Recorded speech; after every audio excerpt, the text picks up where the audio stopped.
And there, Tom. Now 165 pounds. With Purdue up 9-6. And this will kind of be the one that everyone has circled. Joey Blaze, fourth-ranked wrestler at 165 pounds. And the Little Rock transfer, Brendon Abdon, in the white singlet for Ryder. Here we go. We know what happened last time. Trying to size it up. We saw it with Cesar Alvin of Columbia.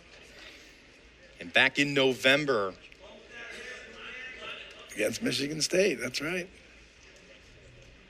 And especially, wrestling Blaze, who has had the success,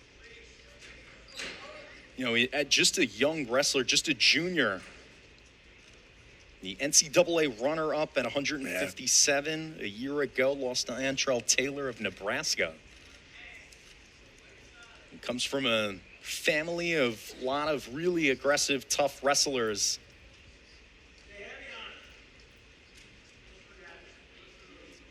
And Matt Ramos as well, who we mentioned earlier on this broadcast, at 125 pounds a year ago, and now an assistant coach for this Boilermaker squad.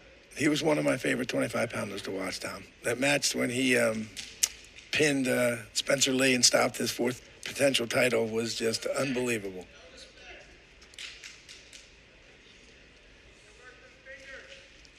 And Blaze defeated the consensus #1 Tyler Kasich of Penn State a season ago. That massive upset 5-4 win. Yeah.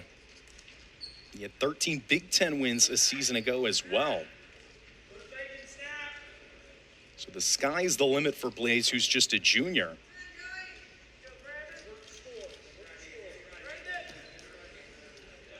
Abdon's doing a good job keeping him at bay, but keeping it enough where he can still tie up around his neck. Look for that headlock. Just so deadly. It wasn't even a minute in.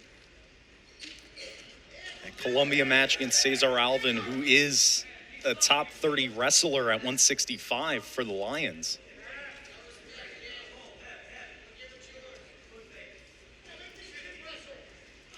We saw Abdon attempt that as well in the match against Oklahoma, but to no avail. Abdon in his first season with the Ryder Bronx, coming over from Little Rock. If you ask me, Tom, I can tell that Blaze is respecting that tie. He studied or he watched the film and saw what he did against Columbia. It was a vice grip on the left leg of Abdon. He was right outside of the edge of the mat, under 20 seconds here in what's been a defensive first until that. Blaze took his time on that, Tom. I wish everybody watching that would see what he did. He knew he had plenty of time. He took his time to score cleanly. Excellent takedown. Content with that, as that'll take us down here in the first. So Joey Blaze, the NCAA runner-up a season ago at 157 with a 3-0 lead. And Abdon will head over to the Ryder bench. Tom Hill, Jim Stewart, happy to have you with us on a Friday night, just the first of many here in January of 2026, and happy to turn the calendar over. Yeah, Happy New Year, Tom. Happy New Year to you. And what else would you do in Lawrenceville on a Friday night, my friend? I wouldn't be outside. Exactly. Come in here, warm up, watch a little Division I wrestling.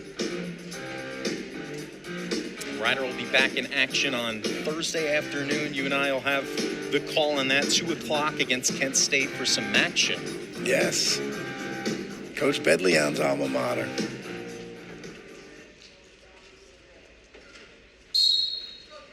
As we resume the action, second period here at 165. 1 point escape for Blaze. So Blaze does get one on the escape. Joey Blaze became Purdue's youngest NCAA finalist since at least 1950. And the 62nd All-American in program history.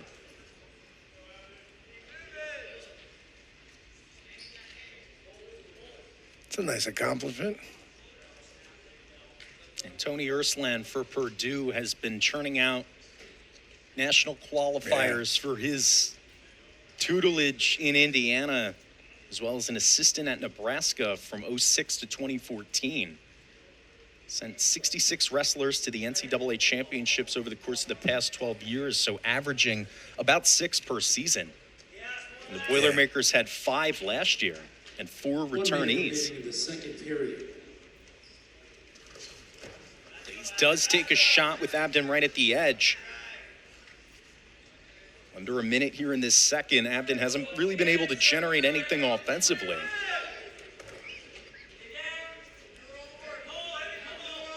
Now way out of bounds. To me, Abdon's doing a great job keeping the Blaze at bay, doing what he should. He's not stalling.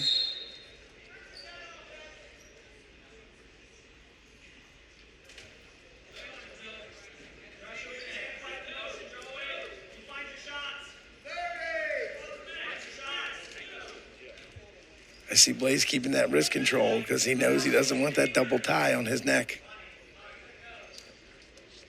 He did his homework. See Abdon taking those shots up. How much of a threat still is the headlock in the second? Absolutely. It gets even better, Tom, because the more you get tired, the more you get fatigued, and maybe you're not thinking about it as much as you were in the beginning. I got to watch that. And all of a sudden, you wind up catching him sleeping. At the end of the second, It's 4-0 Blaze. The Purdue contingency was red hot as they were clamoring for that takedown right as time expired.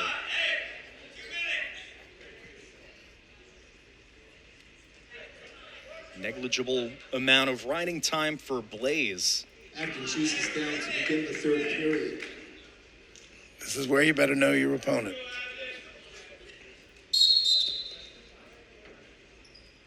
Whistle immediately flies in.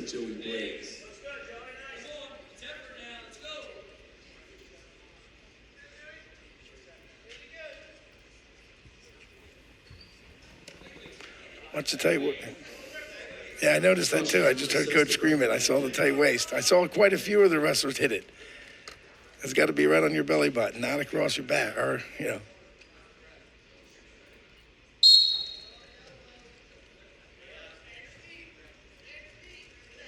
Keeping that weight on the left side of Abdon.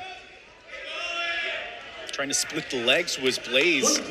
So Abdon does get the escape, but Blaze with a shot low.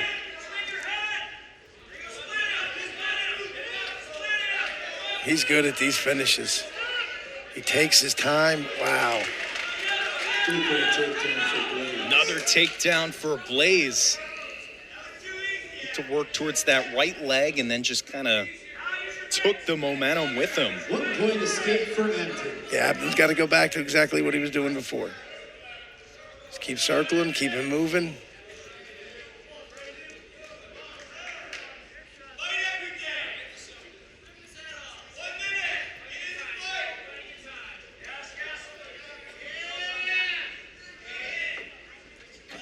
Blaze 11-0 this season and got 2026 started off on a as predicted high note. 15-3 major decision win earlier today against Cody Walsh of Drexel.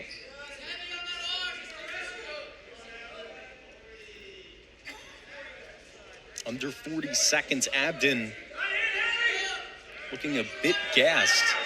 Yeah, he's got to watch getting called for that stalling. He's already been warned. He can't play the edge. You got to circle in. Circle in is all you had to do. Second stalling warning has been assessed to Brendon Abdon. 1 point for Joey Blaze. And Blaze did not stop wrestling on that end. Excellent job of continuing to wrestle. And watch him take his time.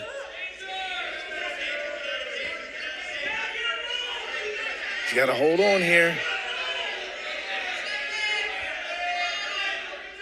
Short time.